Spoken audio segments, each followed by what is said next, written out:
Hi, welcome back to Sands Road Model Railway at the beginning of this build. Just a quick update today. Looking at the possibility of back scenes to start with, so I can complete those first without having to lean across and do it at a later date.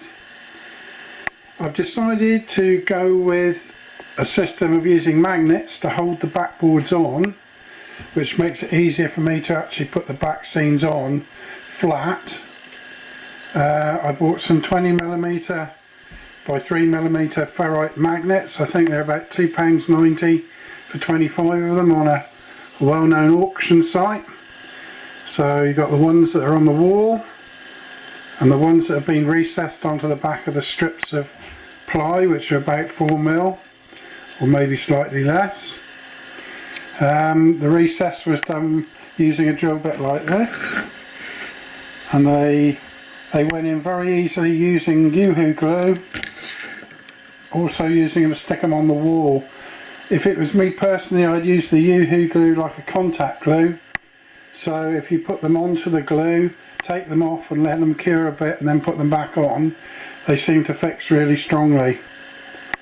I will now hopefully show you how they go up.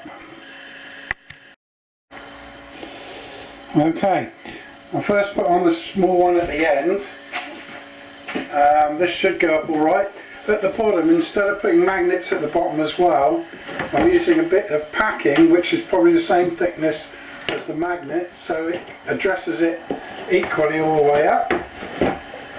And we will slide them onto there, and they're sitting there perfectly alright. You can move them away and they just clip back again. On the longer side, which I've only just done, we'll try this one. It should be dry enough to put up. Again, using packing at the bottom just to keep them square on the walls. And then put them up. Just got to move along a little bit.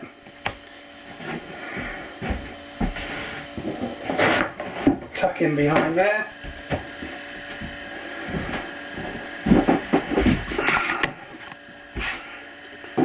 Make sure it's all sitting in there properly. And there we have it. Two of them are up. And of course I didn't order enough magnets, so I've ordered some more. They should be here next week, so we can actually do the rest of the boards along the end.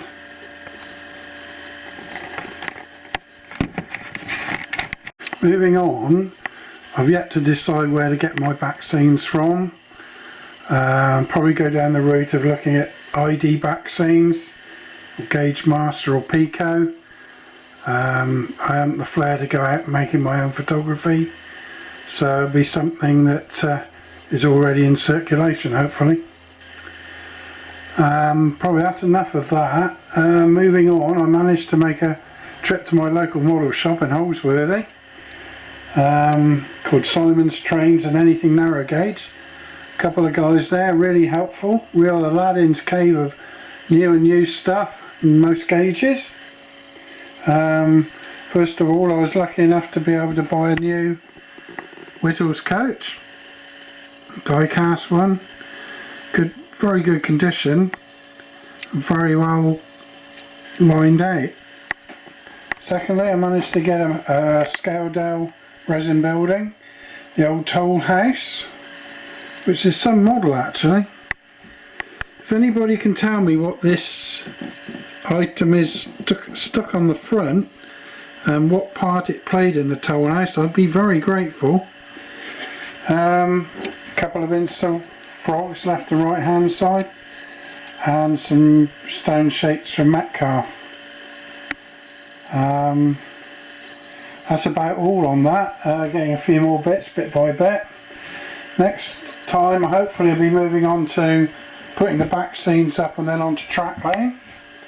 I've been looking at all the different radiuses and how you're going to fit them in. So we've got first radius, second radius, third radius, fourth radius and obviously flexi track at the back. Getting these things actually set in is quite a feat for some people, getting it to run round in a loop at the end. Give you an example. The first radius, which is the tightest radius, probably for smaller stock locomotives and wagons, is first radius, and you need a width of 742 millimeters to get it from one side to the other and round in a loop. Second radius, 876 millimeters, around again. Third radius, 1100 millimeters, and finally fourth radius, 1143 millimeters.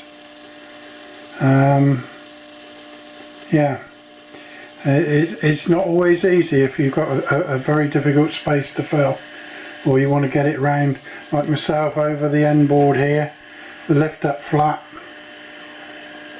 Got to work it out. Anyway, that's enough for me for now. I look forward to speaking to you again soon. Cheers. Hi, sorry to come back on you. Just a quick correction. Third radius should be 1010 millimeters, not 1100. Thank you.